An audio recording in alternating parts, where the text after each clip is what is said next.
Itong si retired General Azurin nagpasalamat naman kay Pangulong Marcos sa tiwala at kumpiyansa sa pagtatalaga sa kanya. Kapalito ni Mayor Magalong bilang ICI Special Advisor and Investigator. Brigada Kath Austria, ibrigada mo!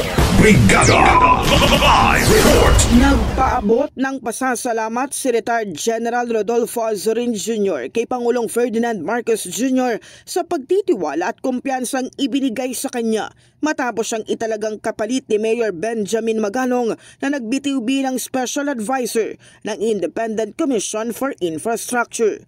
Ayon kay Azurin, itinuturing niyang most capable to the job si Magalong. Ngunit handa siyang gampanan ang responsibilidad upang maipagpatuloy ang layunin ng ICI. Hinimok ni Azurin ang lahat na magkaisa at magtulungan upang maihatid ang hustisya at maibsan ang pagdurusa ng mga Pilipino na ana ay siyang layunin ng Pangulo sa pagtatatag ng komisyon. Si Azurin ay miyembro ng Philippine Military Academy, Macatao Class of 1989 at nagsilbing ika-28 hepe ng Philippine National Police mula August 1, 2022 hanggang sa kanyang pagre-retiro noong April 24, 2023. Siya ang kauna-unahang PNP chief sa ilalim ng Administrasyong Marcos.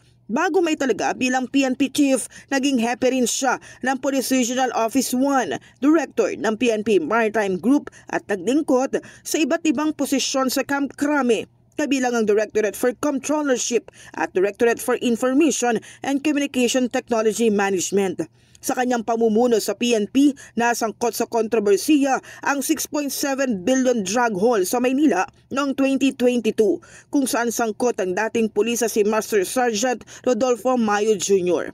Bagamat may aligasyon ng cover-up, marin itong itinanggi ni Azurin at iginiita nagsagawa ng fact-finding investigation upang alamin ang buong katotohanan. Wala rin naisampang kaso laban sa kanya kaugnay nito.